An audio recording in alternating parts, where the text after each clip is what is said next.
Hello, everybody. Hey, Welcome. Hey, Val, it's so good to be here with you.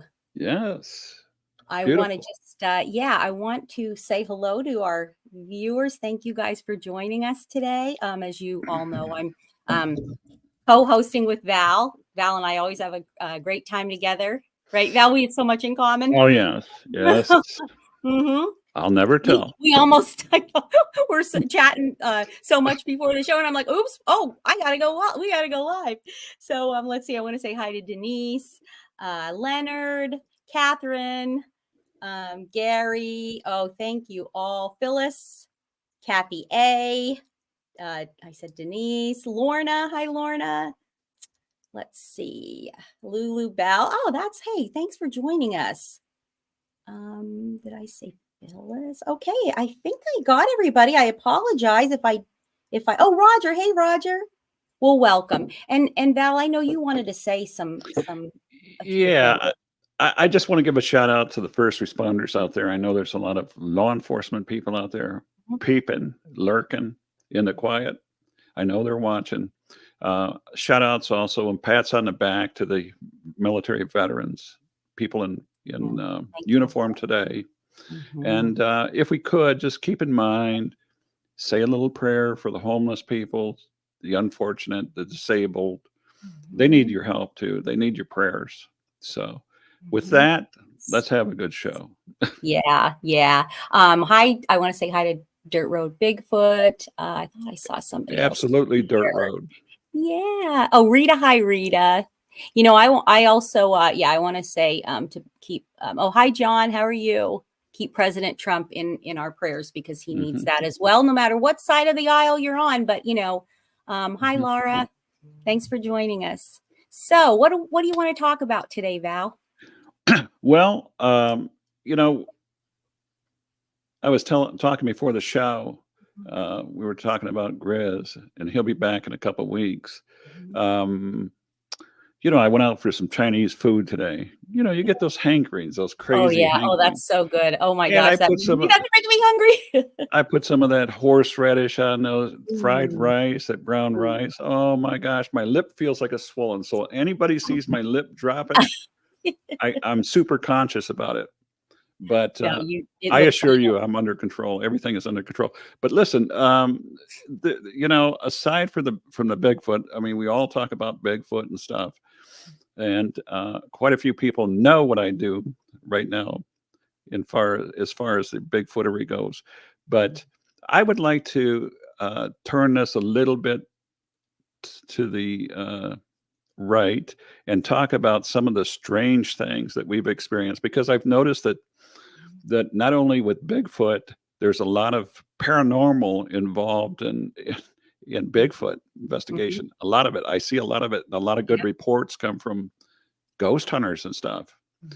But being a law enforcement officer, I've had the experience to run into some pretty strange things, and I know that other officers have done the same, because there's a book out there by a former polygraph administrator by the name of Ingrid, Ingrid.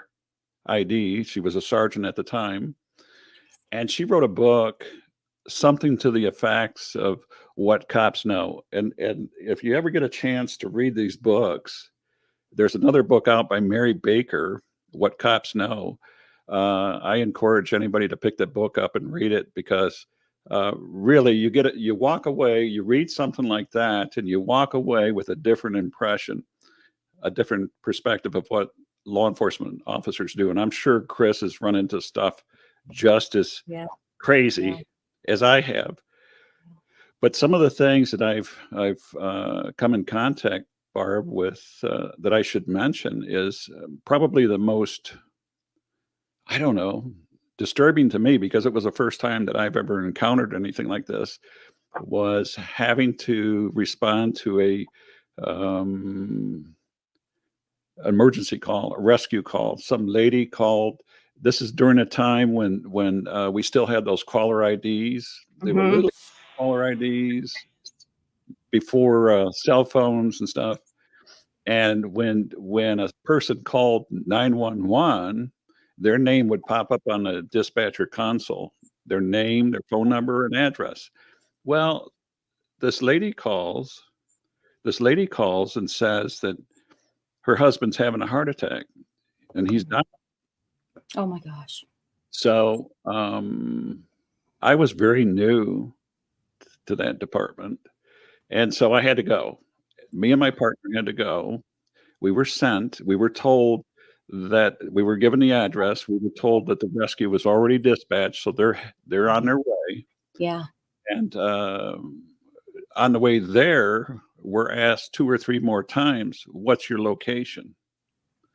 What that means is somebody, either that same person is calling again repeatedly, or somebody else is calling. And Oh. by the time we get there, Barb,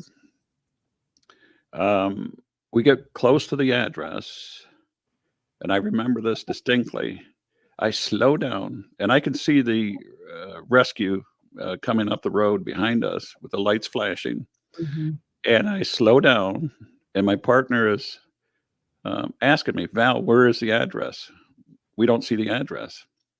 And I stopped, shut the lights off, and I told him it's right there. And what I pointed to was an empty parking lot. The house, the address of that caller, What? the individual died 5 years prior Oh, to this phone call, and his name oh showed my. up on that caller ID with the address. And right now, the family, 5 years later, the family sold that property to the city. The city gave it to the school board. They made a teacher's parking lot out of it. Oh So my. there was no house there. But that parking lot was where that house used to be. The Wow. rescue pulled up alongside of us, the same thing. They're asking, where's the address at? And I told them, I said, it's that parking lot right there. So that's a matter where we just shut the lights off. Somebody Whoa. gets on the radio and advises the dispatcher that the call is unfounded. Forget about it. Don't talk about it. Don't make an issue. Don't bring attention to ourselves. Yeah. Just Yeah. find something else to do. Wow. That happens a lot. A lot. Really? Oh my. See, I'd never realized that, Val. I didn't realize that this is a common. Oh my gosh. It happens. Well, you remember Wow. like a doctor, like a nurse, their business is helping people, sick people. The HIPAA oath is what they swear to. Mhm. That's what they do. It is so emotional. There's so much energy in some of these instances where people are sick and dying that sometimes this is what I feel. This is my opinion. Not that I'm correct, but this is my opinion. Sometimes the energy is so high that it's imprinted in that house. Yeah, that and it makes stays sense. there. Yep. Yep. It doesn't matter who lives in that house. They're going to feel it. They're going to hear it. Yeah. And then you see stuff. Mm-hmm. But Mm-hmm. another case that I remember that was equally as bizarre was it was in October, one of these dog day summers, Mm.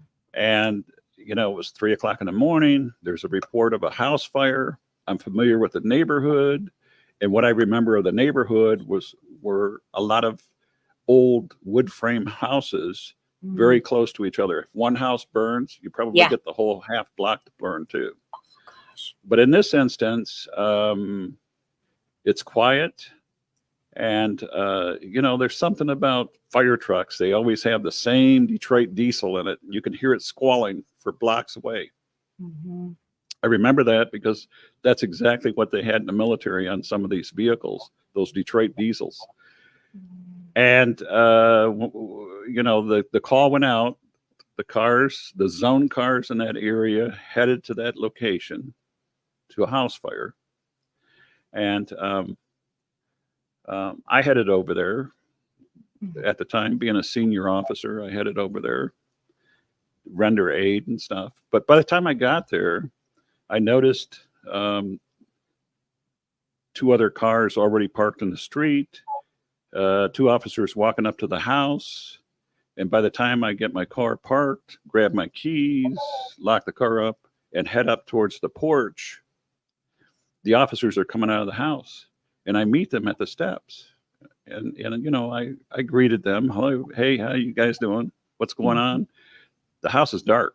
There's no flames in the sky. There's no glowing sky in the dark outside air. The house is dark. Wow. The doors, they left the door ajar. So I walk in and I'm looking around and I'm saying, hello, police. I'm waiting for someone to come to the door, you know. So I step inside. I'm inside the house. I'm looking around with a flashlight. There is a living room light on. I can see in the living room, but I can't find anybody, and nobody's coming to the house. Nobody's coming to the door. I'm looking around, and I walk through the living room, still looking for somebody in the house. Somebody said their father was on fire. That was the call. My dad's on fire, needs help right now. Oh, wow. I get there, and there's nothing in the living room. Nobody's around. Oh. I walk around, and I'm thinking to myself, this is strange. I mean, I've seen a lot of stuff. I've seen a lot of bizarre stuff, but it never ceases to amaze me that there's always something else that pops up. Yeah. I walk through the little kitchen, and it's kind of an old house. It had linoleum on the floor. So it was old wood plank floors with linoleum. Gotcha. It wasn't a nice house. It wasn't a new house, but it was clean. I gotta say that. So I walked through the kitchen, still calling out, hello, police, anybody home? I noticed there was a kettle on the stove. I touched the kettle and it was warm. So somebody was there. Somebody's in the house someplace. My dad's on fire. I'm looking around for somebody. Lifted the top off the kettle and I stuck my nose in there and looked, and it was stew. It was, I'll never forget that. It was beef stew. And I was hungry. Put the top back down, walked through the kitchen to the back door, checked the back door. The back door's locked. Checked the bathroom, checked the bedroom, and the homeowner didn't even have a bed. They had a mattress on the floor, but it was clean. This was a clean place. Yeah. I was looking for maybe evidence of drug paraphernalia, maybe. I see nothing like that. Walked back outside to the kitchen, went back out to the living room, looking around, and up above me on the ceiling where the wall meets the ceiling, I see this black ring. I've never seen this before in my life. Oh my Never in my life. And it was so bizarre. Whatever it was, it disturbed the officers that got there before I did, because they ran back out to the cars and stayed there. Oh my So I'm looking at this black ring all the way around the living room. And I'm trying to figure this out, piece this all together. You know, it's like a puzzle. You got to put these pieces together. Yeah. Barbara, I'm still calling. Hello, police. Anybody home? I feel somebody looking at me, and I turn around. This little boy is standing behind me with dark hair and blue eyes. And I look at him, and I says, hello. I says, is your mommy and daddy home? Can you go get him for me? He said nothing to me. He was sitting there petting a little black kitten. I don't even know where he came from. I don't know if he came down the steps, upstairs. I don't know where he came from. He might have been in shock. I don't know. To this day, I don't know where he went, or, you know, who he was, or if he was real. That's what I've seen. Wow. So having seen that black ring all around the living room, I walked back into the kitchen and stand there for a minute. I'm looking at the table. I'm looking at the stove. Somebody made that beef stew on that stove. I look down and I see legs underneath the table. I pull the chair back and squat down, and there I see a man, a charcoal man, burned complete to a charcoal. All I see is the waist of his blue jeans, Levi blue jeans, and maybe a wallet in his back pocket. I could see the bulge in his back pocket. Oh my gosh. Everything else is just a dark charcoal. And that's where I was found when the fire trucks, the firefighters arrived. You know, when the firefighters arrive on a scene, they arrive battle dressed. They a dragon. Yeah, They got an sure. axe in their hand, carrying fans. Yeah. The captain was the first person that came in. He seen me squatting down in the kitchen. And he says, "What do you have, Val?" I says, "I don't know. I don't know." And he squats down and he looks. He says, "Oh my God." I says, "Yep." He says, "What happened?" I says, "I don't know." So he saw it too. Oh yeah, they all Okay. did. They all Okay. came in. All the Okay. firefighters came in. They recognized there was no fire. There was no flames in the house. But now we have a body here that's Oh my clearly deceased, burned very, very badly. But what puzzled me about this, to the point where I had to go contact a salesperson from a cemetery from which I have a piece of property. And I asked him, I says, "Well, when you cremate people, what is the story? How hot do you have to cook? How hot do these ovens have to be to pulverize a person?" "Oh, in excess of 900 degrees." Well, that got me to thinking, what was it that burned this man to this degree, and yet didn't burn the floor and burn the house down? What was it that caused that? And from what I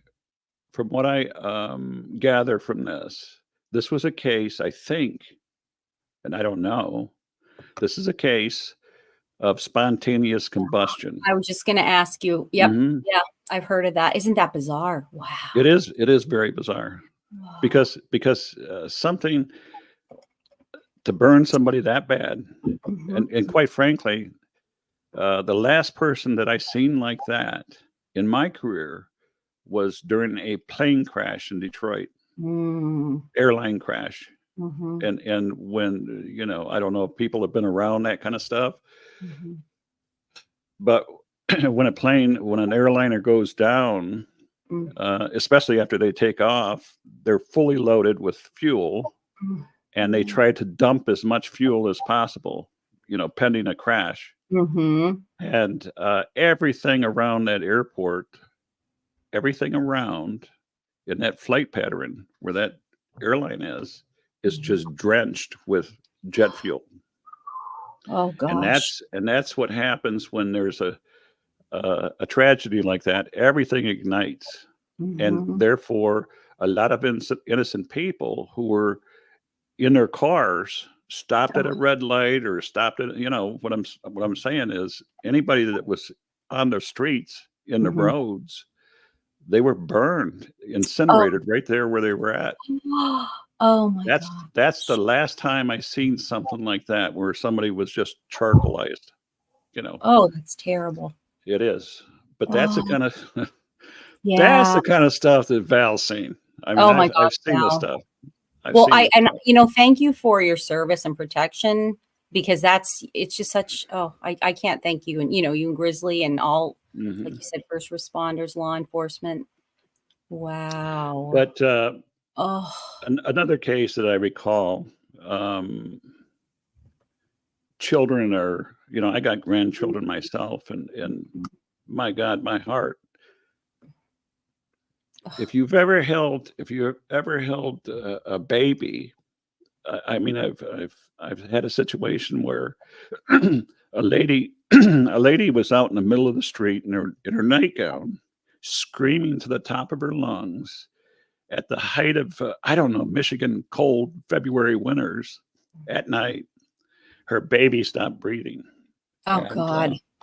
I was told a long time ago by some of the crusty old seasoned officers that they were very good officers, but they always said, "Don't be the first one.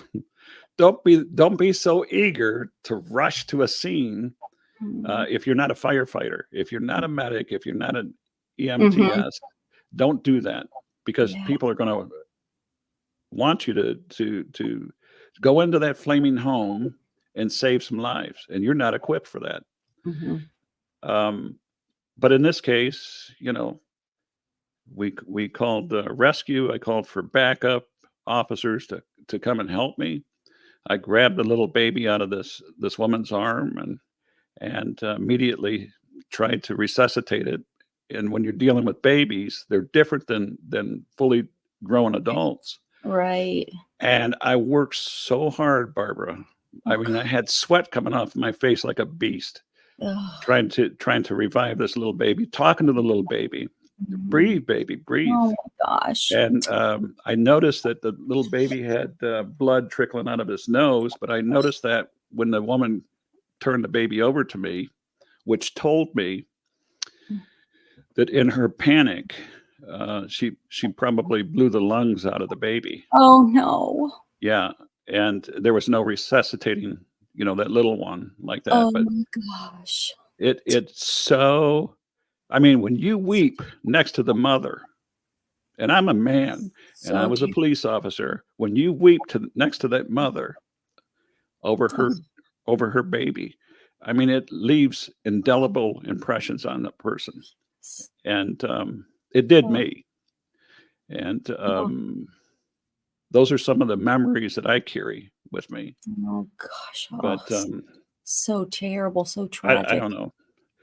Another situation where some lady murdered her boyfriend's little boy, 5-year-old boy, and hid his body underneath a junk, a car hood or something at an abandoned farm.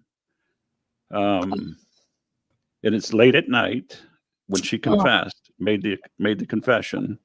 So I was directed to go out there and safeguard the crime scene, which is protocol, until daylight, until crime scene could arrive and take over the investigation and stuff. But again, this was Indian summer, probably late, I don't know, late September. But I was out there in the middle of nowhere in the weeds and listening to both radios, listening to the car radio, listening to music, sitting on the front of my police car. And I was talking to this little boy. And I told the little boy, I said, little boy, my name is Val Zavala, and I'm here to protect you. Nobody will harm you again. And I says, I told him, I says, if you see a bright light, go to that bright light. But nobody's going to harm you here. Oh, Val. And I just felt as though the little boy's presence was there. He understood it. And I sensed myself, this is me speaking, I sensed a confused little boy. Oh, scared, frightened. Yes, like, oh my gosh. Yeah. Yep. And so terrible. Those are some of the things that I experienced along the way. Not all, but it's some of the stuff. Well, I mean, like you said, and leaves just a terrible impression. I can't even imagine. I got a 5-year-old grandson that just follows me around like a shadow. And he's okay. He's okay to get right down and get the dirty and dig and get in the dirt and stuff. He's just a little boy. But I really appreciate that. That, you know, to me, as far as I'm concerned, I raised my two daughters, and this is a second chance. Your grandchildren are like second chances. Really. Yeah. If you don't get it right the first time, you get it right the second time. And I missed a lot of their growing up because of the job and stuff. I missed a lot of holidays, birthdays. It just comes with the territory. Yeah. It really does. And so when I say these kind of things, I say this not as a perfect human being. You know, we're not perfect. Oh, sure. I understand. We were made in God's image to be perfect, you know, like perfect human beings, but we're not. We're humans. Yep. And the fact of the matter is, when we pick up a pencil, A lot of them have erasers on them, and that's for a reason, because we're not perfect. We make mistakes. We all make mistakes. And one of the things that I did, I decided when I felt it was time for me to leave that kind of work, because I did this kind of work all my adult life, and quite frankly, I was getting tired. You know, people talk about post-traumatic syndrome and all that kind of stuff. Think about that. If you're in there for 25 years, 30 years, oh my gosh, it wears on you. I don't want to be around people that fight and argue. I don't want to see blood. I don't want to see any of that stuff. Of course. But you know, it was quite the experience. It was quite the ride. And therefore, when something came up in my life where I felt there was a change coming rapidly to my life, I recognized it, and I told Chris this some time ago, but I seen a Indian in my house one night.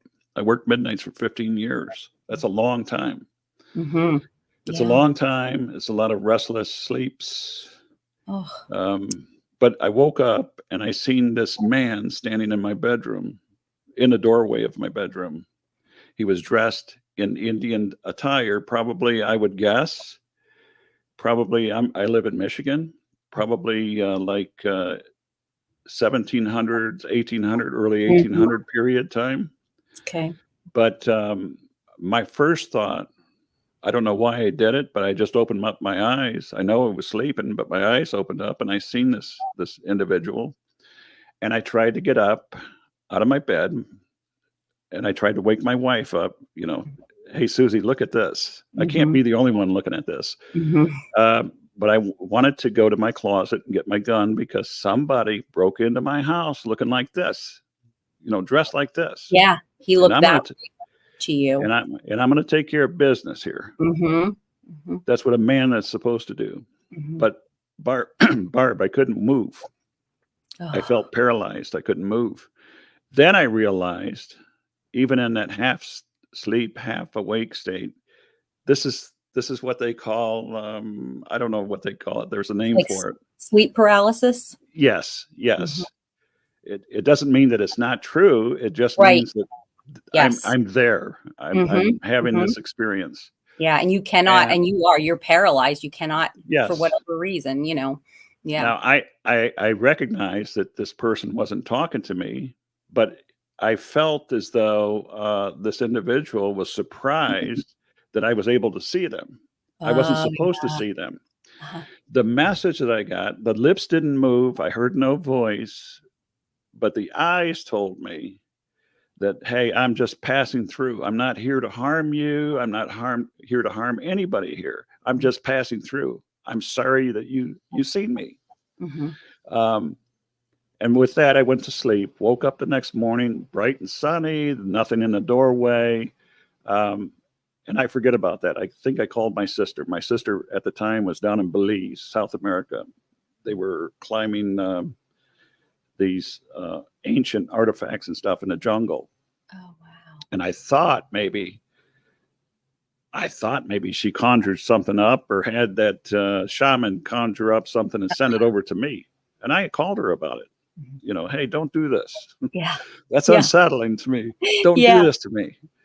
But she didn't do that. My sister wouldn't do that to me. But I had to ask anyway. Anyways,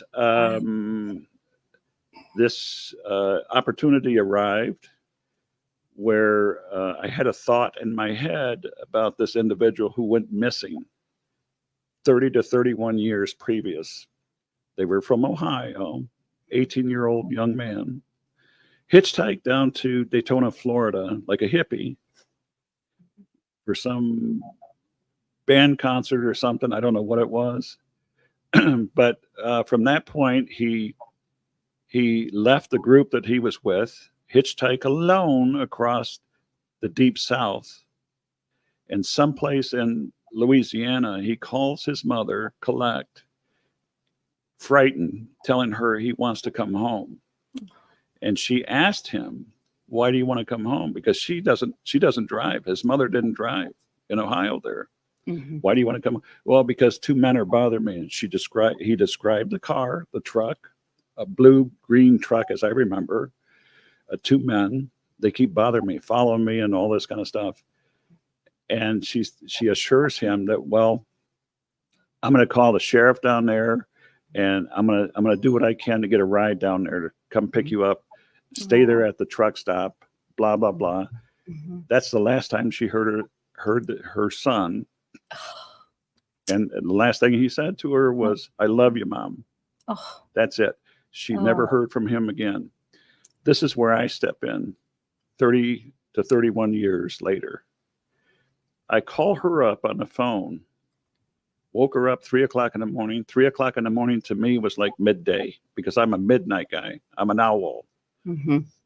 And I asked her, she knew who I was. She recognized my voice. I apologize for calling her that early in the morning, but I'm thinking, and I asked her, I says, tell me everything that you remember of that last phone call with your son. Mm-hmm. And she did. And she wept and cried Mm-hmm. there on the phone, 3 o'clock in the morning.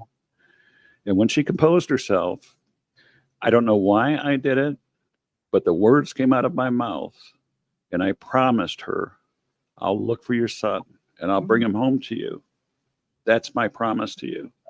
She thanked me profusely over and over again, calling me son. Aww. And from that point on, I went to my administration. I told them, I says, you know, I got a lot of time on the books. I don't take sick time. I don't use up a lot of vacation time. I'm going to take some time off. I took some time off. I told them what I was doing. I'm looking for a missing person down south. And there was a lot of chuckles. You know how hard it is. I was a licensed private investigator when I wasn't working. You know how hard it is for skip trace people, looking for people that don't pay their bills or people that have warrants. It's very hard. Even with computers, it's very, very hard. Most people aren't successful at that. At that point in my career, I was instructing police officers at two of Michigan's largest community colleges. And my specialty area was organized crime. That's what I did. I wrote a published article for a large intelligence organization on the East Coast. And I was brought into a international intelligence group. And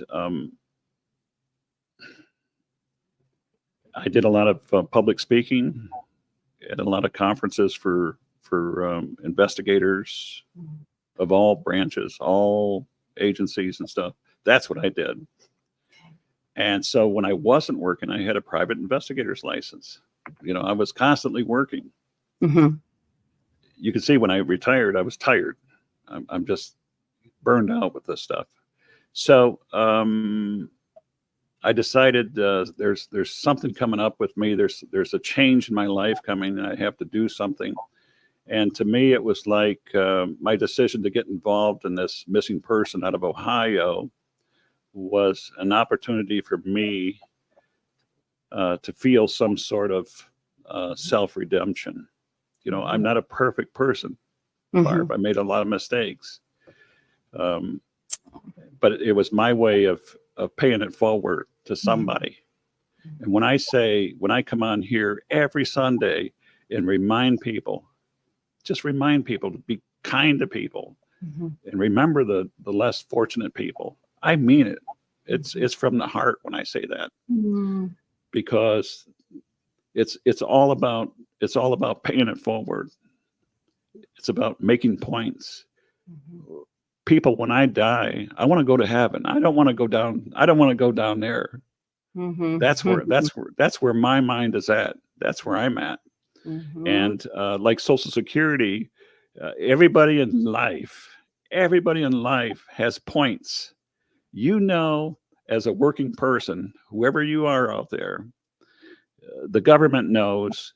Barbara, Val, you got so many points. Every year, I'm going to send you a little report, tell you how much you've earned, in case you forget how much you earn, how much you earn, how much you're worth or not worth, Yeah. and how many points you got.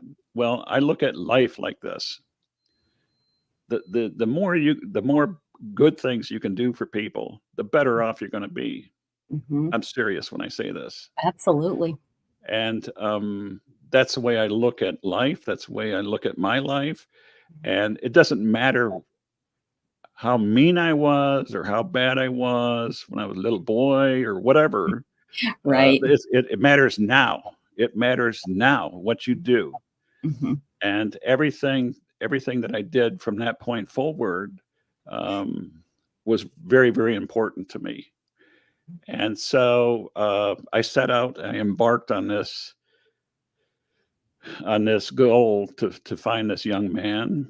I spent a lot of my time, my free time. Remember, I gave up a lot of vacation time to do this. That was Sick wow. time. Wow. Yep. Oh my gosh. I spent hours and hours fishing through this huge government database. And by the way, for any of the listeners out there that have had family or friends go missing, there's a huge resource out there that's free to everybody. It's called Name Us.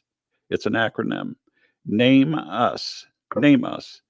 NAMUS. It's funded by the Department of Justice. So is that one word? I mean, yes, look it up. Look it up. Name and us. whatever state I think whatever state you're in, you can look up your state and see all the missing people from your state. And it goes all the way back to the 40s or 30s or something to present. That's a tremendous resource for people. Yes. But I spent a lot of time, a lot of weeks fishing through these unidentified bodies that are found with no identification, which is a horrible thing to do, but I did it. Yeah. But I was trying to, because I had no other leads to find this individual. But I spent a lot of time doing this. When that fell through, I approached it a little differently, and I did reach out to this organization that I was associated with, this intelligence group. And I mean, they had resources, they had fingers all over everything. And I says, listen, this is what I'm doing. It's outside of the realm of law enforcement, what we're doing. But does anybody have any contacts down in Louisiana? And before you know it, I've got 2 or 3 names. Contact this person, contact that person. I did. I contacted the administrator for a parish down there in Louisiana, and he was very nice. He knew I was a law enforcement officer, which opened up doors. And he asked me, what can I do for you? I says, I need a missing persons report. Okay. I could hear him pick up a piece of paper. He's ready to take down the name. He said, when did the person disappear? And I said, about 30 years ago. And I heard this. I heard the pen drop. Oh, no. 30 years ago, he says. Yeah. I said, yeah, 30 years ago. Well, he says, Val, you know as well as I do, 30 years ago. I said, yeah. I said, listen. I said, let me just ask this one question. Just give me a yes or no. I says, do you recognize this phone number? And I read him off a phone number. Barbara, the phone number was the old Ohio Bill phone number that this woman kept. She kept everything. And the phone number was the old phone number to their old sheriff 30 years ago. He says, yeah. He says, I recognize that number. That's the old sheriff's phone number. And we still use that number. I says, well, she had it and it's 30 years old. And I says, I'll send you the copy of the phone bill, the collect call. Oh. This sheriff promised her 30 years ago that he would make a missing persons report for her son. I told the administrator, unfortunately, he lied. Oh. I'm a police officer. I'm telling this administrator, your sheriff lied to this woman. He misled her, led her to believe that he was going to put a missing persons report out and they were going to look for her son. And he lied. Oh. I said, what you do not want, Terrible. you don't want this to hit the news, because that's what's going to happen. Yeah. This is news. This is of interest to the community. Yes. I says, what I need is an official police report. This young man didn't carry any ID when he disappeared in the 80s. And I says, I need an official police report to get this information into that national crime and information center. I need to get him in the computer so it goes all over the country, all over Canada. It's in there. This missing person. I'm looking for this individual. He went missing in your county. And I asked him, I says, who does your forensic testing down there? He says, well, you got to go to New Orleans. That's where we get all our DNA testing done. I said, give me a contact name. He did. I contacted them, explained to them what I was doing, free gratis. I wasn't being paid for this. It wasn't for profit. It's just Val doing this, a maverick, out on the limb, risking it all. My name, my character, doing this. And, you know, the irony of this, Barb, is the fact that they understood what I was doing. They did question me, and I did tell them I was honest. I told them I was doing this for a family out of Ohio, not for profit. I said, I'm doing this as an act of paying it forward, an act of compassion to help this family find some peace in their life after 30 years. And do you know, the lady said, the scientist, one of the scientists there, she says, you know, I like that. She says, tomorrow morning, you be by your mailbox and we're going to have next day air package sent to you. We'll have 2 DNA kits in that mail tomorrow morning at 8:00. And they arrived on time. They were there. And she says, you get that, you get the samples, you get the DNA samples, and we will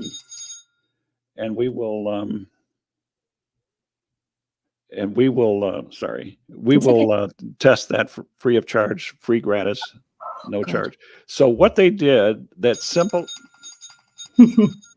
sorry, everybody wants to talk to Val. Oh my goodness. There we go. There we go. That simple act of paying it forward caused those people in New Orleans to do the same thing.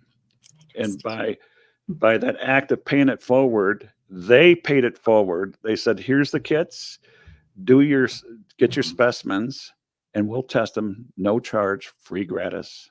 That's our part of this act of paying it forward. And it works. People, it works. There are a lot more good people out there than bad people. I'm serious when I say this. And so I went back down to Ohio and took just like I would do if I was on the job, I took a report from the mother. I took a swab sample from the mother and his living sister, packed it up, sent it back in, followed it up with a phone call. And 2 weeks later, I get a message back, Val, the test sample was perfect. It was good. We can work with it. We got a good sample from this. 21 months later, I go on vacation, come back, and I've got all these posted, these pasty messages on my locker. Val called Dr. Pinto in Houston, Texas. She wants to talk to you ASAP. Oh my gosh. And she's been calling here all weekend. Oh. and now my locker door is full with these little pasties. And so I call her back, and she says, "Is this Sergeant Zavala?" And I said, "Yeah." She says, "I got some good news and I got some bad news." I says, "Well, I'm a chess player. I suck at poker." I said, "Give me the bad news first." She said, "Homicide." I says, "Is there any good news?" She says, "Yeah, there's good news. There's always good news when there's bad news." "What's the good news?" I said. She says, "We have him. We know where he's at." And I said, "Where's he at?" "We have him. He's been a John Doe here for 15 years." Oh my gosh. A John Doe for 15 years. 10 years.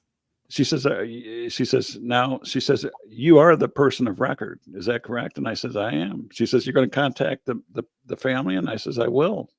Oh. She says, "Okay." I says, "Can I get the examiner's notes on this?" She said, "Yeah." And she told me, she read it to me, and I asked, I says, "Was there any personal property with the remains?"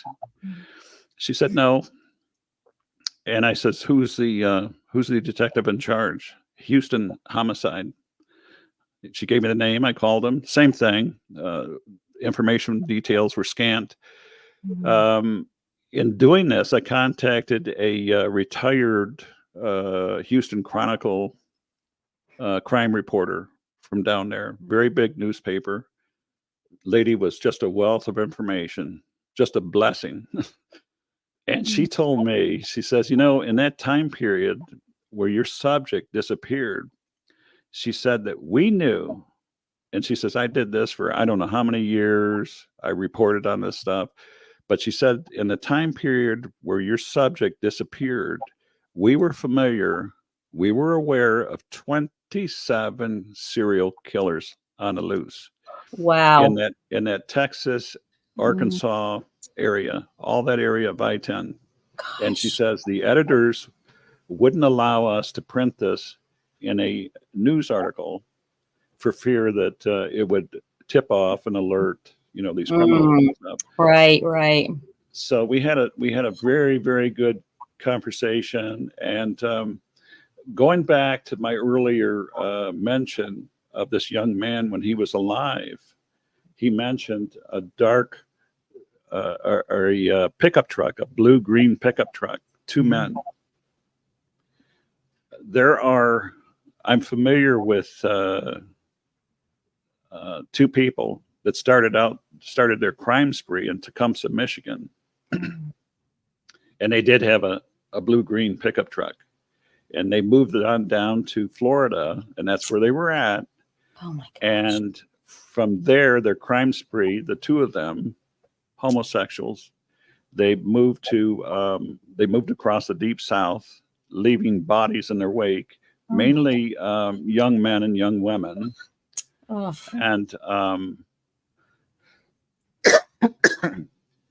I often think, in another time, in another life, I often wonder what it would be like if I had been on that case. I would have loved to have investigated that case. I've been a part of that investigation. But that's my experience there. So were they charged formally? One individual I read was also part of a 3-letter agency person down in South America. You read the stuff as well as I do. So they met their demise someplace. Okay. Dance with the devil and you get your medicine somewhere down the road. Yep. And the other one, he admitted to, I don't know, I think upwards of 100 killings. And I don't know what ever happened to him. I think he died of natural causes in Texas. But nobody ever knows. I know that the body itself of this individual I was looking for was found in the Buffalo Bayou area of Houston, Texas. All of that area is all Bigfoot known areas. all that area from I-10. And what made I-10 so unique to me, and the reason why it stood out to me, Barb, was the fact that I-10 is the only interstate in the continental U.S., the lower 48, that runs from the Atlantic Ocean to the Pacific Ocean. Mm-hmm. And I did not know this beforehand until I started looking at this stuff. Yeah. And the very fact that I got into this was my reason for contacting David Paulides. You know, he wrote those missing books. Yes. Yeah. Because what I noticed when I was looking at this, I noticed that all along the I-10 corridor from the East Coast to the West Coast, there's all sorts of state forest and stuff like that. Yeah. And there's all sorts of bodies and stuff littered Mm-hmm. all through this area. Mm-hmm. And that's the reason why I contacted him. And to be honest with you, I don't know how it was so easy for me to get a hold of Paulides. And he picked up the phone, and I chit-chatted with him. And by the way, I says, you know, I told him what I was doing in Michigan, what I was looking at, and how I was data mining for evidence of organized crime that had to do with something up there in Canada, maybe, I don't know. But I says, by the way, I says, I come upon these reports of feet with shoes found. Do you know anything about it? Well, I heard about that, but I didn't look at it, but I'm going to look at it. And I said, okay. And the contacts that I had in RCMP and OPP Ontario was mum's the word. In other words, we're not allowed to talk about that. Don't ever let that pass through your lips. As a side note to that, excuse me, my experience with that kind of stuff, I know that there was an incident in Michigan where a couple brothers were involved in the mysterious disappearance of a couple hunters. They just disappeared. And nobody was talking out of school, and the mystery went far and wide. And it comes to find out, apparently, the two individuals that went missing were murdered, and their bodies were fed to pigs. And the pigs eat the body, they eat the clothes. You don't have a body, you don't have a crime. My other experience with this kind of practice was working state police narcotics at the time, intelligence narcotics. And I ran into because I did a lot of investigation, undercover work. That's me. That's what I did. Undercover work, state police and a federal agency. And let's just say it like that. And in my dealings, in the course of my work, I ran into a bad dude that was fresh out of prison, and he had no reason to have metal jackets on automatic weapons, and he did.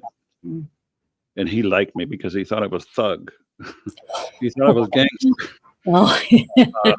These are bad people. Yeah. Bad people. But anyways, through his lips, he talked about his friend who dispatched his old lady and put her in a swamp, so the beavers could do the same thing that hogs do, eat everything, the bones, the hair, the teeth, clothes, everything. No body, no crime. So I was familiar with that. Getting back to the legs, the feet, and stuff out of Canada. I want to say something about that too. In a little bit. Yeah, go ahead. I was just going to say that it is very common in Washington State around the Puget Sound. And you might be aware of this, that, a foot in a shoe will wash up on a beach. I mean, what the heck? But I think it's similar, like you said, somebody goes in the water and then, and then everything eats everything except what they can't get at the foot in the Barb, shoe. I've heard that a lot from people outside of law enforcement, but I come at this with a different approach. I have that Bigfoot background. I do a lot of research. I have data. I see that these things aren't always what people make them out to be, Mm-hmm. and I'm not making money. I'm not profiting from this, but I understand that feeding Bigfoots blueberries and stuff like that, it sells and it makes money. People want to come and hear that. They want to feel good. They want to think that they can go out there and treat these things like pets. And but I'm seeing the opposite. So either these things are have multiple personalities, and we can get into that someday. Sometime we're gonna get into this. It's very interesting and creepy. You talk about Hannibal Lecter and all that kind of stuff. I'm going to tell you something. You see some of these people with these multiple personalities, and Mm-hmm. I'm Yeah. telling you, and I was a police officer, sheriff deputy at the time out of Detroit. To see that kind of stuff, I've never seen anything like that in my life. But to experience it firsthand, Mm. um, uh, I was present when I was present when I heard a party going on in a jail cell. Well, I know that there wasn't supposed to be but one person in that cell, and two deputies might be tasked with watching over 150 murders. I mean, these are people that are Yeah. convicted. They're waiting for a bed in the prison Yeah. system. So these are murder. These are murderers. Mm-hmm. But this particular person was a serial killer of prostitutes, and I heard no less than six different voices. I'm talking about men. I heard old men. I heard old women. I heard young women. Uh, all these voices coming out of this jail cell late at night. Mm-hmm. And I had to go, I had to get up and go look, physically go look, because this, Val isn't going to get pinned with something like this. If there's six people in this one man jail cell, Yeah. Val was set up, and You're I gonna don't like figure that. out. I Right. have to go look for myself to make sure that there wasn't a party going on, because Mm-hmm. there's a whole lot of laughing and hand clapping in there. And what I found was when I went to look, I went in there to look, and this man sat on his bed, looking at me, looking at him, and he was the only one in there. But I heard all those different voices. So what I've learned in my experience was, and I asked a couple of these criminals a couple times, hey, what's the deal with this? How come at nighttime um, there's a few people still awake all night long? They don't sleep, but Mm-hmm. yet they'll sleep all day during full activity and yelling and screaming stuff going on. He says, well, Val, he says, it's like this. This is a criminal telling me this. This is where you learn from criminals behind the bars. They said it's like this. When these people kill people, when they murder people, it's the demons that are haunting them, and they won't sleep at night. They'll stay awake at night. They'll sleep. Mm-hmm. Everybody else is awake. Mm-hmm. That's when you know what they've done. That's the way it is, and it's true. Mm-hmm. From my perspective, that's what I seen. And Detroit has a lot of people behind bars like that. Mm-hmm. And Wow.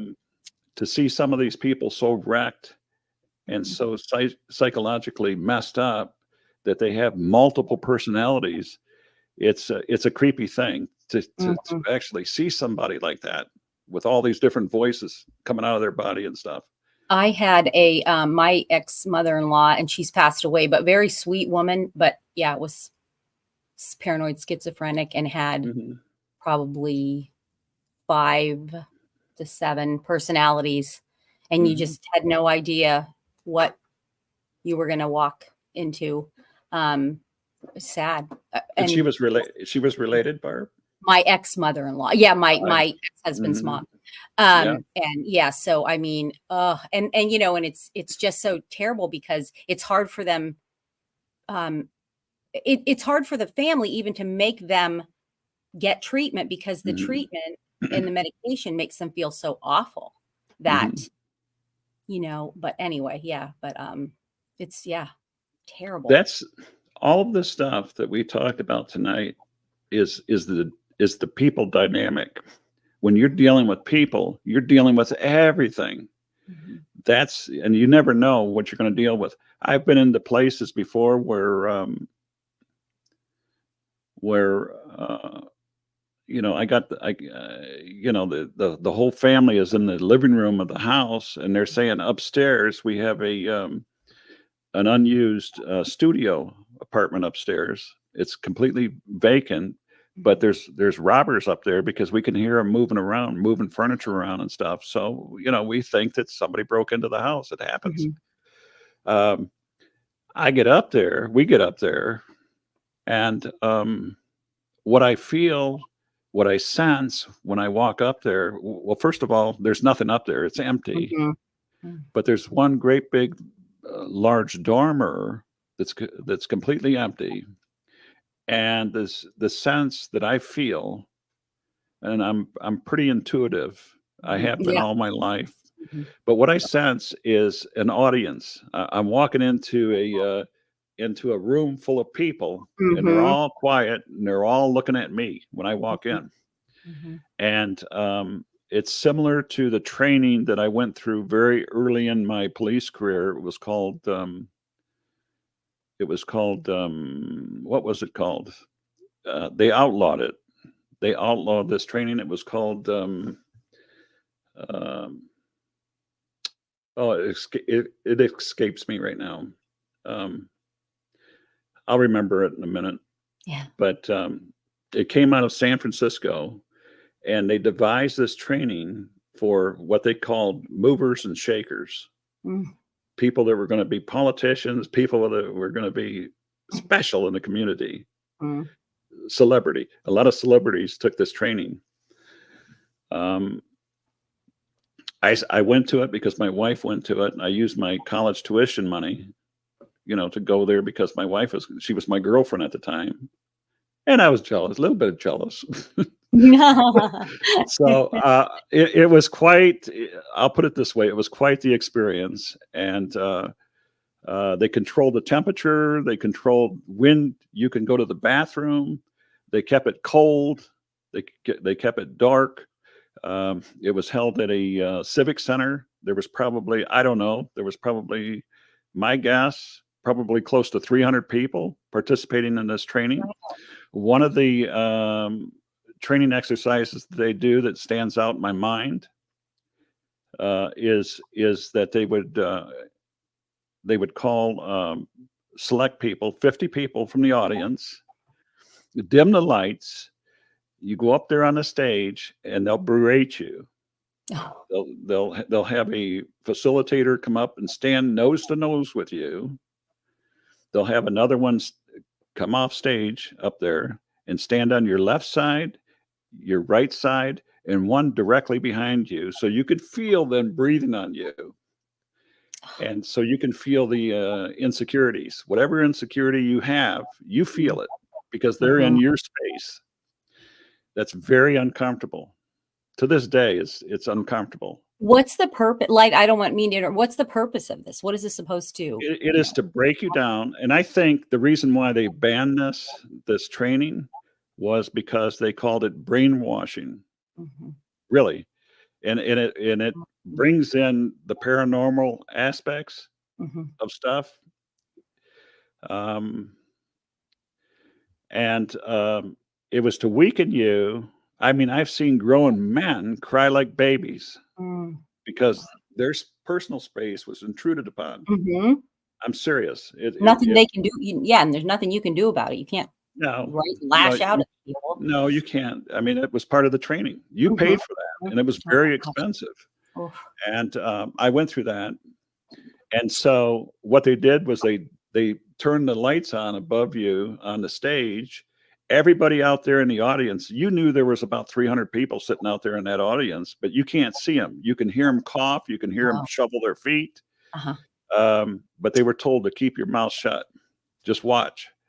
And you're up there to feel that Mhm. that Oh my that gosh. sense of insecurity and stuff. But when I relate the story of going into somebody's house because they have burglars upstairs, that's exactly what I felt. That same feeling of something around us watching Mm. us. Yeah, that you couldn't see. If you have, yes, Watch. Barb, if you've had Bigfoot experience, and you have, Mhm, you mhm, feel that intense mhm. uh, feeling of eyes on you being watched. Yeah. Yeah. This exercise that I tell you, and I encourage anybody to try it sometime, no matter where you're at. Um, go into a restaurant, a bar, whatever you like. Go in there when you know it's nice and packed and full, and you don't know anybody in there. You're just walking in there for the first time. Go find your seat, sit down, pick anybody out in the crowd that's got their back to you, and stare at them. Look at their back, look at their neck, whatever you want to do, and watch what they do. Mhm. When they react to that, excuse me, when they react to that, you know you're on the right track. Yeah. Now hone that skill over and over, practice it over and over again until you got it down pat. Mhm. That's the kind of stuff that we as human beings have within us that we're Mhm. not aware of, but it's Mhm. true. Yeah. And because I went through that training, quite frankly, it scared me. That training that I'm talking about, I'll have to remember the names of it. I looked it up before, and I know that they shut it down, they outlawed it, they banned it. When we were talking about this training after the seminar, um, it was at night when we got home. My wife and her mother's friend got home. We were talking about the training, and I was telling them over and over again, this is not good. This is Mm. my feeling. Again, Mhm. intuitive. Mhm. This Yeah. is not good. And we heard a wolf howl, Oh my gosh. Oh my gosh. a wolf howl, and the wind chimes are moving. I I gotta mean, tell that's you. all I need, Let me tell you a Barb. story about that. Yeah, go ahead, and That's, then I'll that's, tell you. Oh my gosh. that's Woo. all I need. That's all I need. Yeah. I'm done with this. I don't want to go back there again. Mhm. Um, but anyway, I want to hear your story. Well, something similar. And I've had a lot. Well, yeah, I've had a lot of paranormal. I think that you and I, we're intuitive. I'm an empath. I don't know if you're an empath, but through my life, I've seen, paranormal things. I've seen spirits. I've heard, things. Now, uh, when we lived in Tennessee, and our youngest daughter was about maybe, I'm going to say, I'm trying to think, maybe like 7 or 8. And she was terrified to sleep in her bedroom alone there. And so, every night my husband or I would have to go up and, like lay down with her until she's completely asleep. Because if not, she just is like, freaking out, so terrified. So, this one night I thought, we need to get beyond this, right? What are you so terrified of, honey? You know what? I just am, mommy. I just am. And I'm like, that nothing can hurt you. Let's pray. So I was praying, and I'm, nothing is able to, to be in this house. Jesus is the master of our domain, etc., etc. And all of a sudden there's a coyote that literally sounded like it was right outside the window, but we're on the second floor. Mhm. So I think, wait a minute. And then it howls once, and then it does again. And I thought, wait a minute, is that my son that hears what's going on? Her teenage brother, who's trying to, scare her, here's what we're doing. So I yelled, Travis. And no response. And I said, Travis. And he said, what? I said, stop it. He goes, well, I'm not doing anything, Mom. And like I could tell that he was like, what? And I stood up because I'm like angry. I'm like, how could you do this to your little sister? Like this, and he goes, what are you talking about? I said, you were just howling. He said, no, I wasn't. He said, Mom, I swear I was not howling. So I said, well, did you hear that howl? And he said, no, I didn't hear anything. His bedroom is right next to her. The window that we could hear the coyote was, I don't know, maybe 10 feet away from his window. I mean, right next to each other. The house wasn't that, soundproof. I go over into just around the corner into my husband's office, and I said, babe, did you hear that? And he said, heard what? I couldn't believe that neither of them could hear that. And my daughter, we heard it so loudly, but I think, it was something supernatural, probably a demon. I don't know, but it definitely, that's wow. That's, weird. I've never heard of anybody else say something like that. And when you said that, I'm like, oh my gosh, it's exactly what happened to me. The name of that training I was talking about, you look it up on the computer, on Google it. It's called EST, E-S-T, not E-S-P as in Paul, but E-S-T as in Tom. Okay. Look it up and note that what they say about it came out of San Francisco. Nothing good comes out of San Francisco.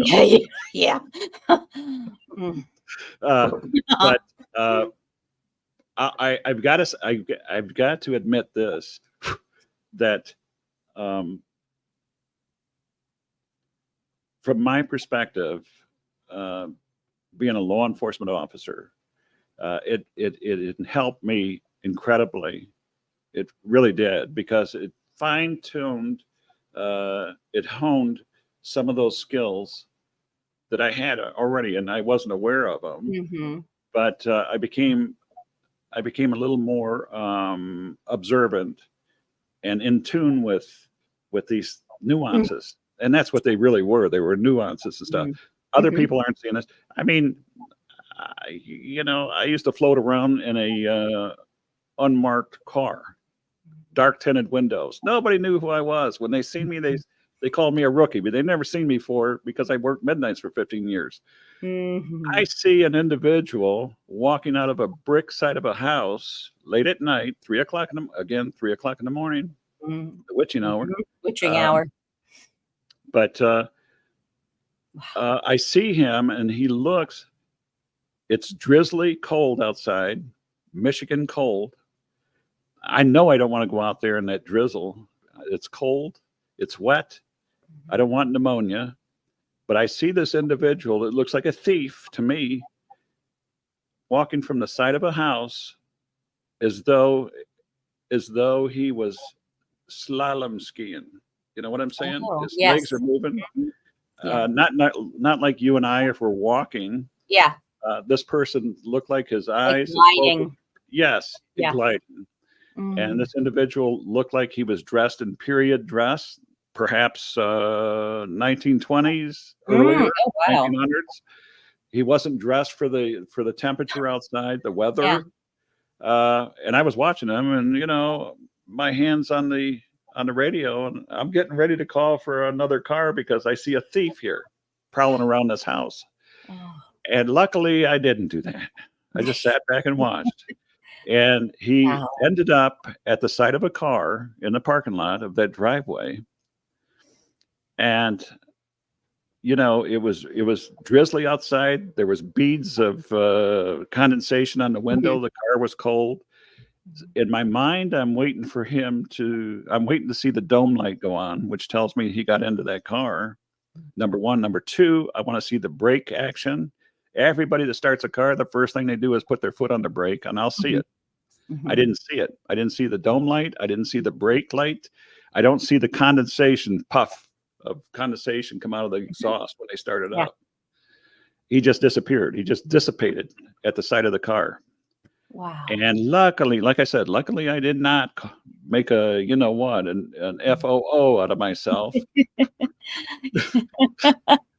That's a little hard to explain, and I wasn't at that place. I'm not going to do that. But I seen it with my own eyes, plain as day. And will other people see this? I don't know. Apparently, some people do. Not everybody does, but I did. Yeah. and it doesn't make me any more special. It just tells me that, you know, there's that stuff around and stuff. So anyways. Yeah, it's like, and that really makes me wonder when they say, you know, they talk about the different dimensions and people can only see into, and then people that can see spirits, we can see into the fourth dimension, supposedly, you know, at times. And it just, makes me want, it's just very, very Well, I'm interesting. not for sure that I want to see in another dimension. Do you? I agree, but I'm perfectly fine. but here we are, you know? Yeah. Yep. Because I've definitely, seen weird things, people that look, I mean, you know, completely solid. One of the things that happened in our current, where we currently live in Washington State, and let me preface this with, we've moved a lot. So I've always been very like in tune to, I have to be comfortable in the house that we're moving into. If I have a bad feeling, it doesn't matter, you know, if it's the most beautiful house, brand new, if I go in and I have a bad feeling, forget it. And my husband knows, and he trusts, you know, right. He trusts me. And we did have, we lived in a very, I guess, you know, haunted house when we lived in New York State. And I think that was brought on by, there was a woman there that was living there that had a mental illness, and she considered herself like a witch that could do black magic or whatever. And I believe that she conjured something up. That's, you know, that's just my opinion. And so, you know, like I said, so I'm very careful with any house blessing, you know, we bless it. I walk the perimeter, you know, stay on top of it, trying to make sure nothing, you know, nothing can come in that's not allowed in. It's not evil. And so one night here in this is a few years ago, and this was before the Bigfoot stuff, you know, anything that I even, I mean, well, we had found the footprints under the house in 2018, which was our, you know, the first evidence, but it was before everything else started happening. And so I went out and I'm walking my dog, and all of a sudden, the dog likes, and let me tell you, our driveway kind of like goes around in a big circle. So my dog kind of like stopped and like, and like, you know, the hackles or whatever on the back, you know, and she's like, and I'm like, what's going on? Then all of a sudden I see this group of people standing, and I'm like, whoa. This woman comes out to me, and she's in period clothing, like 1800s, I'm thinking. And she's like, and then she has this little girl, and she's saying, can you help me? Can you help me? And I'm like, what the heck? And I'm thinking, oh my gosh, this isn't, what is, like, what's going on? Right? Like what? And then I'm thinking, what I'm not seeing something, you know, that, and I'm like, what can I help you? What's going on? And she's like, my daughter and I, we can't find my husband and my son. And she said they went off to fight a war, and she said, we got sick, and now, but I don't know what happened to them. And I'm like, oh honey, it's, you know, this is the year 2000, let's say 19. And she said, no. She goes, I don't know what year it is, but it's no. And I said, honey, no, you need to go somewhere else. You can't stay here. And so she just took her daughter, and her little girl was so cute, and she's like waving at me, took her little girl and just like walked away. And then I look and I see, and this is interesting that you said about the Native American, because I look and I could see this, and he looked like a, you know, like a perfect adaptation of like an Indian brave, just standing there looking at me, you know, very like stern, beautiful black hair. Yes, beautiful black hair that was kind of like back and had maybe some feathers. I don't know, like bare chest. And this is in the, you know, it was cold and raining, probably drizzly, so not like conducive to, and just standing there looking at me, like you said, very stoic. And then I could see behind like shadows of people, but I couldn't really see anything. And then I kind of just, you know, take the dog and go inside, and like then go in and tell my family. My husband's like, here we go again, Barb. Oh geez, you know. But so that was my I found it curious that they were all like on the property line, and the only one and the only person that would come across the property line was that woman, you know, with the little girl. So I don't know, right, Val? What do you say? Well,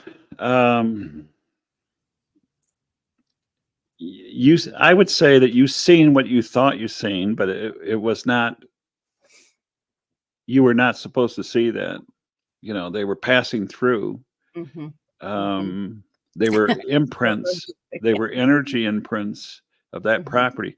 Did you ever look into the history, research the history of that property? What had happened there? There was nothing. There's nothing that I could see, but I mean, there prior to us owning it, a woman had owned it, and she was only the second or third. When the first owner was Puget Sound Land Company, and they were just Mhm. a tree, uh, wood acquires, of Uh-huh. wood.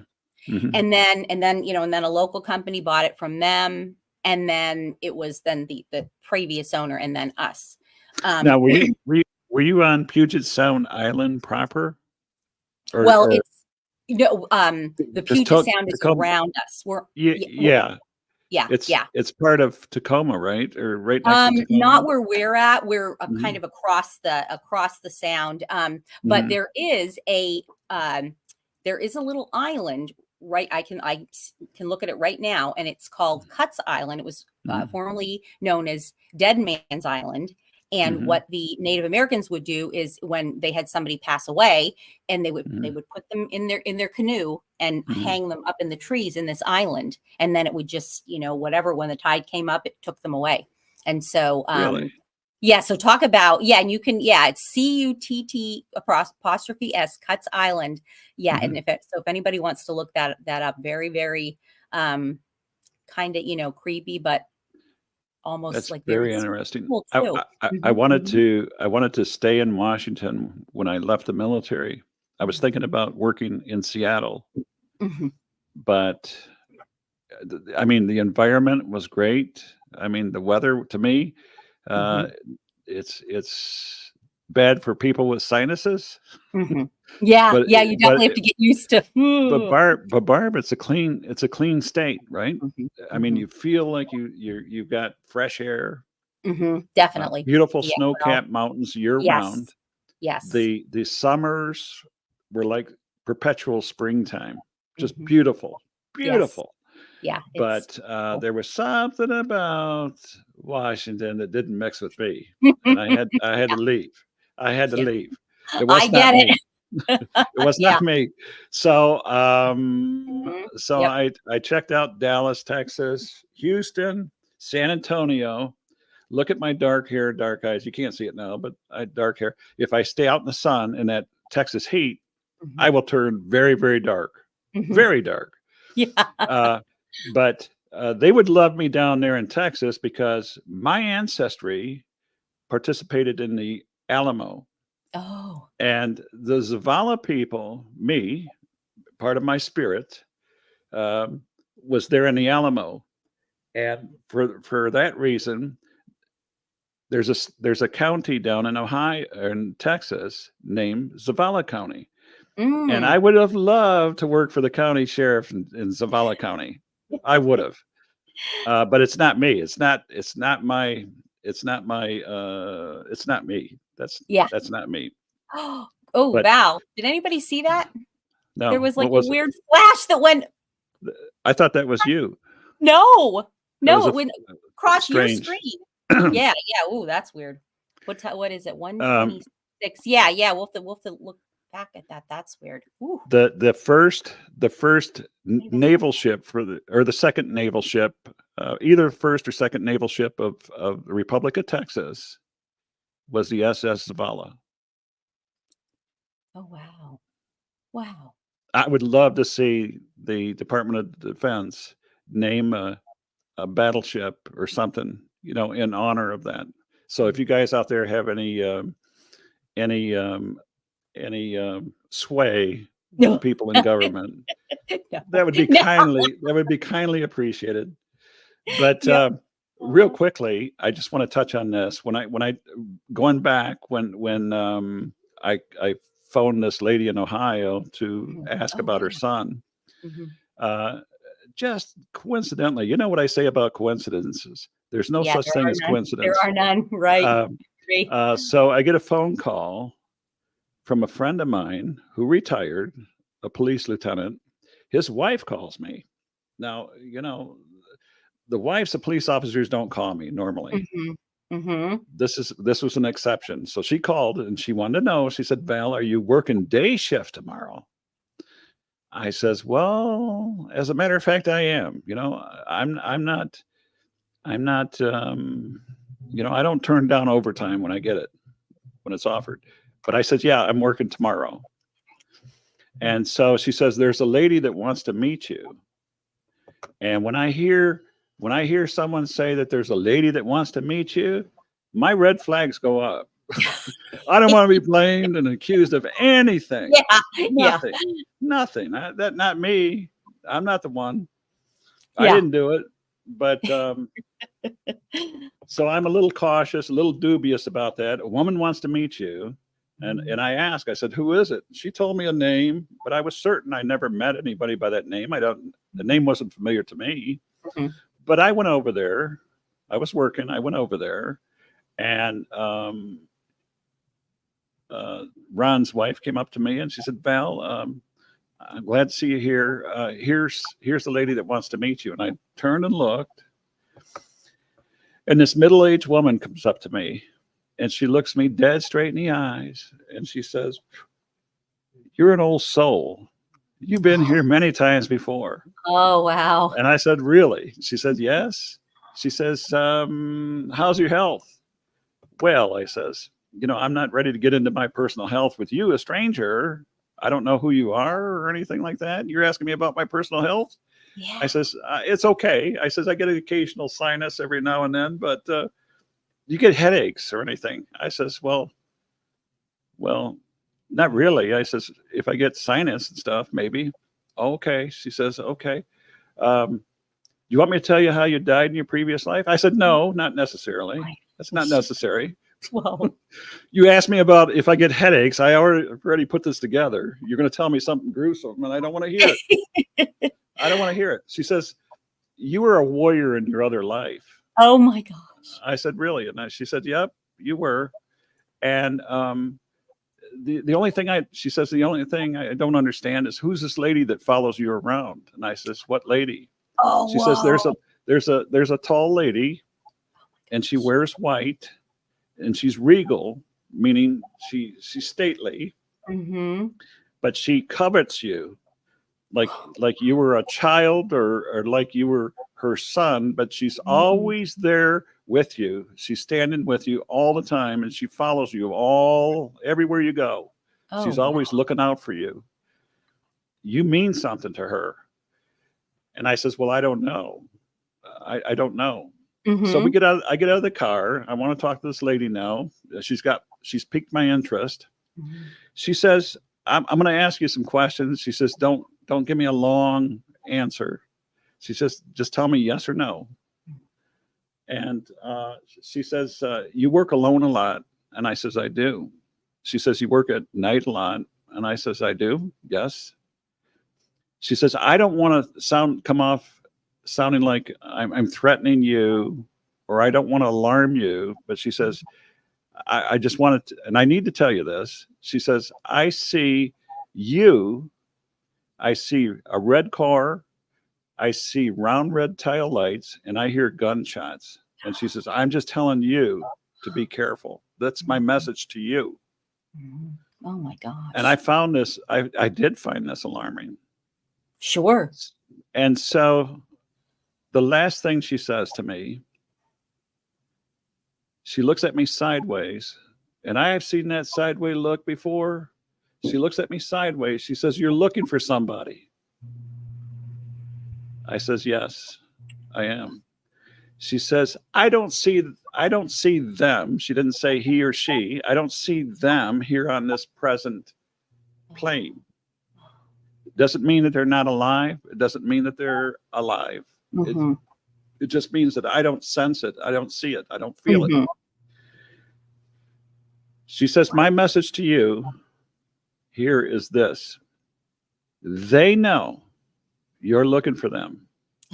They know. They'll let you know when they're ready to be found. That's the last thing that she said to me, Barb. Wow. Oh, wow. Now, oh mm. I'm going to tell you something. If, and other people knew this because I was involved, and it took me 21 months to get to the bottom of this. And I told you this. It took me another 3 months to cut through bureaucratic red tape because I'm taking human remains across state and federal lines and interstate. Got it back to Ohio. The family asked me to eulogize this young man's service. I did. And the next day, I had lunch with my friends, bid them farewell. I paid for their lunch too. And I went back to the precinct, went back to my locker. I seen the commander there and I waved at him. He waved back. How you doing, Val? I said, I'm doing okay. What are you doing? I said, I'm going home. Oh, you sick? No, I'm not sick. Vacation day? No. Hung up my stuff. He goes like this. And I says, I'm retired. I'm done. I've had enough. He says, he said, retired. I says, I'm retired. Now, like I'm just done. He jumps out, comes out of the office, and I hand over a handful of keys, probably 5 pounds of keys, gas card, identification card. I had three badges for him, handed them over. Disarmed my weapon, handed over to him. He shakes my hand. This is police culture. This is in a lot of departments. They shake your hand. You don't get no big bonus or anything like that. You get a handshake. Job well done. What they do is they turn around and hand the weapon back to you and a couple badges back to you. You know, and they retire that badge, that number. If you want, they'll retire that badge. I got my badges here. And they take you into the dispatch. The dispatch makes a public notice. They call all the cars in Southeast Michigan. They put this notice out. And at that time, they make the announcement. They break in on everybody's conversations and they make the announcements. On this date and time, Sergeant Valentino Zavala is retiring. And then you get the calls, the radio calls clicking in. Godspeed, Val, take care and all this. And really, it's an emotional time because for 25 and a half years, you live with these people. 25 and a half years. It's like family. It's like a death in the family when you part. But more than that, it's the feeling of you're no longer a part of this huge club. You're on the outside looking in like everybody else. You're not privy to any more information, inside information. And but as far as I was concerned, I served with honor. I did the best I could do. It didn't make everybody happy all the time, but I didn't like people pissing in my well either. Yeah. That's what you learn. What got you to that point? What was it that you were like, no, I'm just done right now. I'm done. I was, to be honest with you, Barb, I was totally exhausted, fed up, understandable with the murders, the killings, the death.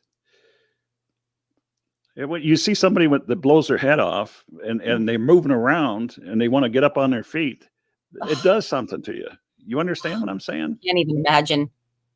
I mean, here I am in Bigfootery, and I'm trying to share these thoughts, these ideas with people, but they really haven't. A lot of people haven't walked in those shoes. They don't understand this. When you see it like I seen it, there's a lot to be desired, and these are some of the things that. They never escape me. I can go by houses today and tell my wife, I've been in there before. I can tell you what the house smells like. Oh, Probably yeah. still smells like that. Yeah, there's a murder there. There was a shooting here. Yeah, those memories never ever escape you. They're always there with you. They're a part of you. They're a part of me. And that's and the only way that I've learned to deal with that is to treat that part of my life like anybody else would it when they go to work. You put your equipment on when you're done at the end of the shift, you hang it up, you lock it up in a locker, and there it's kept and it stays there. There might be times when I hear something or smell something that jogs that memory and brings me back to something that I've seen or I have to experienced. plug my computer and keep going. Yeah. Keep going. So Yeah. that's what I experienced, Barb. Yeah, I didn't know. A lot of that stuff. Don't stop. I just wanted it. Like I said, I needed to plug it in. So, oh my God. So that's how I got into that case, and that's how I solved that case. It was through that information that lady shared with me. And wow. DNA, mitochondrial DNA. Oh, Val, what a wonderful thing you did for them. Oh my gosh, Yep. Oh, wow. So, life is like I said before, life is like the Social Security points. All through your life, your working life, you work to earn points. So you get some kind of Social Security in the future. In life, I think people should be working towards making points, doing good things, that are helping people. And that's it. Wow. I don't know how many people that you've ever interviewed that can tell you, look you dead straight in the eye and tell you, yeah, I arrested murderers before. I arrested, pipe bombers and stuff. But that's happened to me, Yeah. Wow. Two young girls arrested for murdering the mama of the little girl, kidnapped the little girl, steal her car, and senseless. Choked her with a hair dryer cord, and then steal her car and her baby. Oh my God. That to me, after a while, it gets old. That kind of stuff gets old. But that's what people, when I say, I want to give a shout out to the first responders. They deal with this stuff now. It's their watch.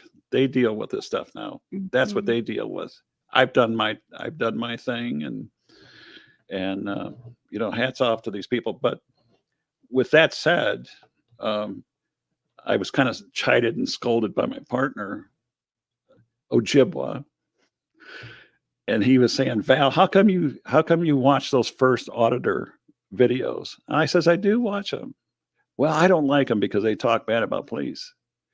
I says, Terry, I watch them because I picture myself. I think about myself and how I would deal with that. And it helped me understand a little bit more. I mean, I was always about education, and I always tried to stay abreast of the laws, the new laws and stuff. That's the way I looked at my job. That's what I did. And I like that a lot of these First Amendment auditors are showing their meld and actually showing the police officers, look, you should already know this. You should not be in here scolding me about exercising my rights. This is everybody's rights. When we look at these pictures of these veterans, mutilated veterans, right here on Facebook, think about what they sacrificed. Yes. Seriously. Yeah. And you're going to come in here and scold these people. Now, some of those people, First Amendment auditors, yeah, they got some filthy mouths on them. Filthy mouths. And I wouldn't appreciate that either, to be degraded and stuff like that. But listen, you guys, women and men, both, you guys should know this. You should know that they have a right to right to press, right to speak, Mhm. right to, Yeah. challenge your government and stuff like that. You guys should already know this. You should be protecting them. Mm-hmm. But yeah, I says I learned from these things too, because I've been on both sides of it. So, anyways, I see a little twisted comment right there. Thank Yes, thank you. yes. You Val, know, Val Southwest PA said, yeah, your service is greatly appreciated. And yeah, and then Little Twisted had said, yeah, several people have said we appreciate your service and your protection. Barb, I appreciate the opportunity to sit and chit chat with you. Yeah, me too. It's been an honor. Thank you so much for sharing this. Competing podcast co-host and stuff. No.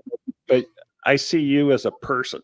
You've had similar experiences as myself, and it's wonderful to see and refreshing to see other people, with the same experiences, same thoughts, same wishes and desires.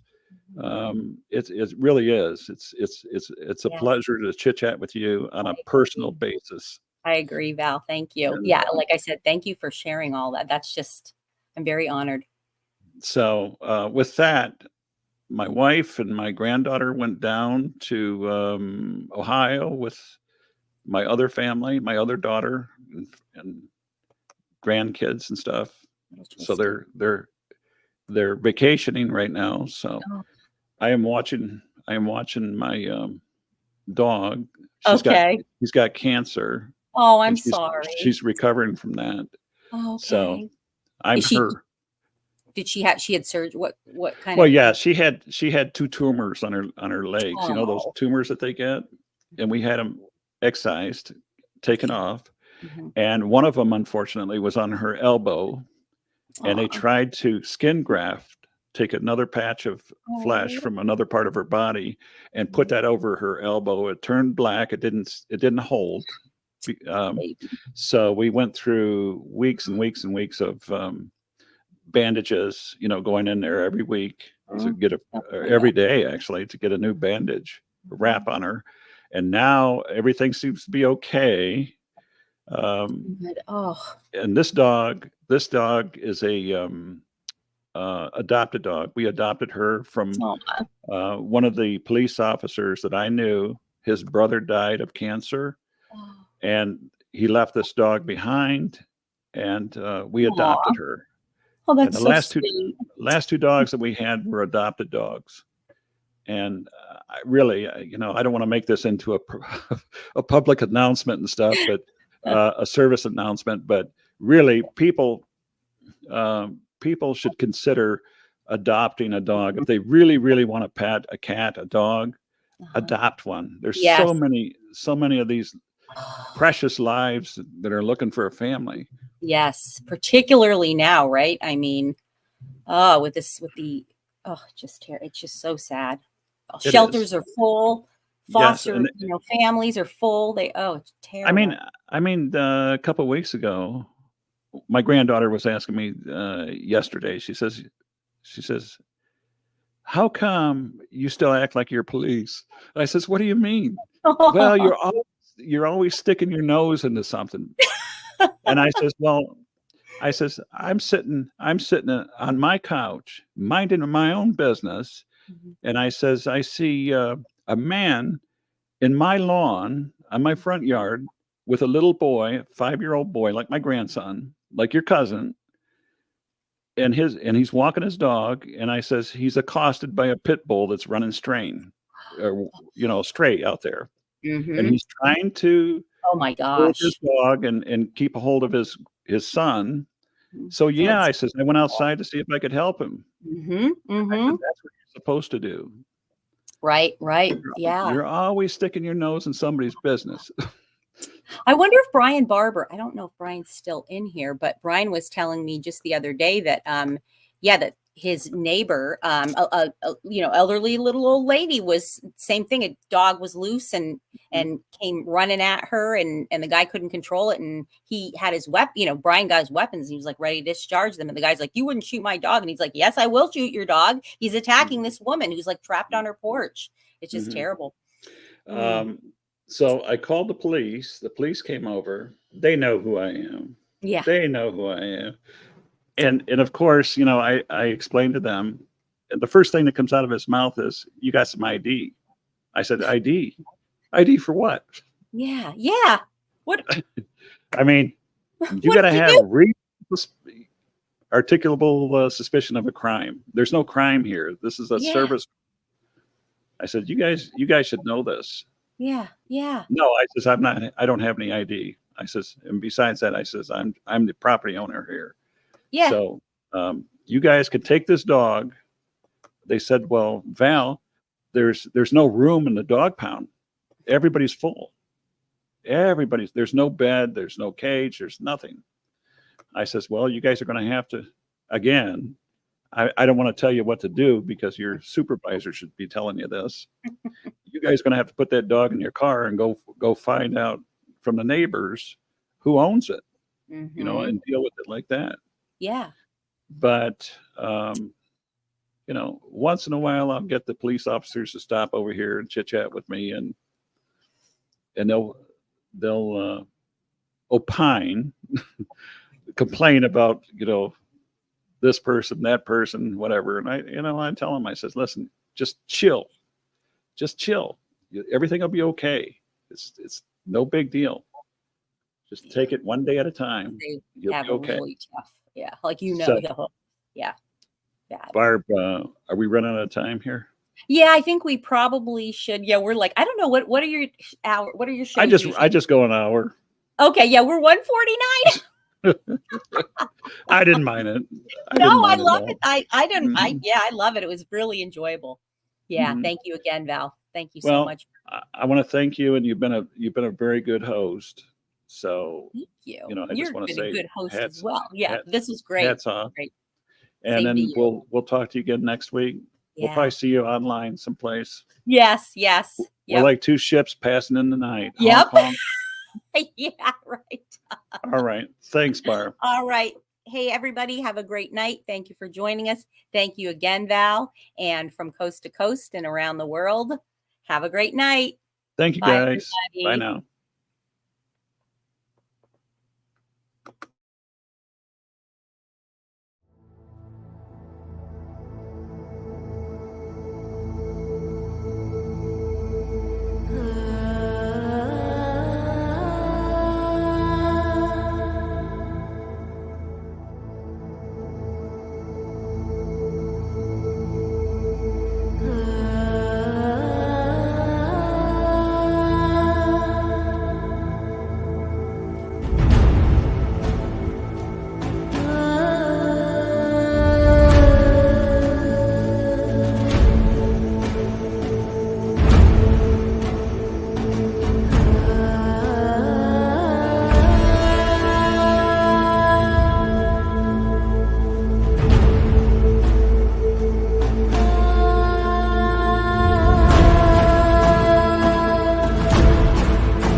to a YouTube channel near you.